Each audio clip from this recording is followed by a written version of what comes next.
குறிப்பேடு அதிகாரம் 8. சாலமோனின் ஏனைய அரிய செயல்கள். சாலமோன் ஆண்டவரின் இல்லத்தையும் தன் அரண்மனையையும் கட்டி முடிக்க 20 ஆண்டுகள் ஆயின. அதன்பின் ஈராம் தமக்கு அளித்திருந்த நகர்களை சாலமோன் புதுப்பித்து அங்கே இஸ்ரேல் மக்களை குடியமர்த்தினார். அடுத்து சாலமோன் அமத்சோபா சென்று அதனை கைப்பற்றினார். பாலை நிலத்தில் தத்மோர் என்ற நகரையும் ஆமாத்து பகுதியின் கிடங்கு நகர்கள் அனைத்தையும் எழுப்பினார். மேலும் மேலே பெத்கோரோன் கீழே பெத்கோரோன் என்ற நகர்களை மதில்கள், கதவுகள், தாழ்பாள்கள் கொண்ட அரண்சூழ் நகர்களாக அமைத்தார். மேலும் பாலாத்தையும் தம் கிடங்கு நகர்களையும் தேர் நகர்களையும் குதிரை வீரர் நகர்களையும் சாலமோன் எழுப்பினார். அவற்றுடன் எருசலேமிலும் லெபனோனிலும் தன் ஆட்சிக்கு உட்பட்ட எல்லா நாடுகளிலும் தாம் விரும்பிய எல்லாவற்றையும் கட்டி எழுப்பினார்.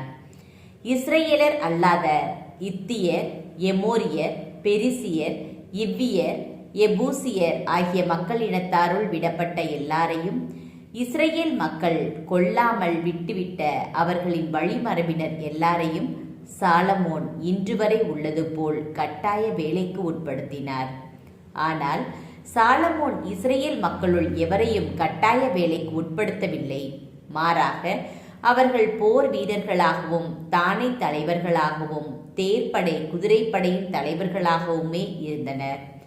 அரசர் சாலமோனுடைய அலுவலர்களின் தலைவர்கள் மொத்தம் 250 பேர். இவர்களே மக்கள் மேலும் அதிகாரம் செலுத்தினர். ஆண்டவரின் பேழை வைக்கப்பட்டிருந்த இடங்கள் புனிதம் பெற்றவை. எனவே இஸ்ரேல் அரசராம் தாவீதின் அரண்மனையில் என் மனைவி வாழக்கூடாது என்று சாலமோன் எண்ணி பார்வோனின் மகளை தாவீதின் நகரிலிருந்து அழைத்து வந்து அவளுக்கென தாம் கட்டிய அரண்மனையில் குடியமர்த்தினார். அதன்பின் சாலமோன் மண்டபத்தின் முன் ஆண்டவருக்காக தாம் கட்டிய பலிபீடத்தில் அவருக்கு எரிபலிகளை செலுத்தினார். அந்த பலிபீடத்தில் மோசேயின் கட்டளைப்படி ஓய்வு நாள், அமாவாசை நாள்களிலும் ஆண்டுதோறும் வரும் புளியாத அப்பத் திருவிழா, வாரங்களின் திருவிழா, கூடார திருவிழா ஆகிய 3 விழாக்களிலும் அந்தந்த நாளுக்குரிய பலிகளை செலுத்தினார். சாலமோன் தம் தந்தை தாவீது கட்டளையிட்டவாறு திருப்பணி செய்யும் குருக்களின் பிரிவுகளையும் ஒவ்வொரு நாளின் சடங்கிற்கு ஏற்ப புகழ்பண் இசைத்து குருக்களுக்கு துணை பணி செய்யும் லேவியரின் முறைகளையும் ஒவ்வொரு வாயிலிலும் காவல் புரிய வாயிற்காப்போரின் குழுக்களையும் ஏற்படுத்தினார். கடவுளின் மனிதர் தாவீதின் கட்டளை இப்படி இருந்தது.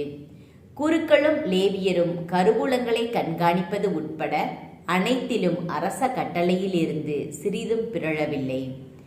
ஆண்டவரின் இல்லம் அடிக்கல் நாட்டப்பட்டது முதல் முழுமை பெறும் வரை சாலமோனின் திட்டம் இனிதே நடந்தேறியது. இவ்வாறு ஆண்டவரின் இல்லம் கட்டி முடிக்கப்பட்டது. பின்பு சாலமோன் ஏதோம் நாட்டின் கடலோர பகுதிகளான எட்சியோன் கெபேருக்கும் ஏலோத்துக்கும் சென்றார். ஈராம் கப்பல்களையும் கடல் வல்லாரையும் தன் பணியாளர் பொறுப்பில் சாலமோனிடம் அனுப்பி வைத்தார்.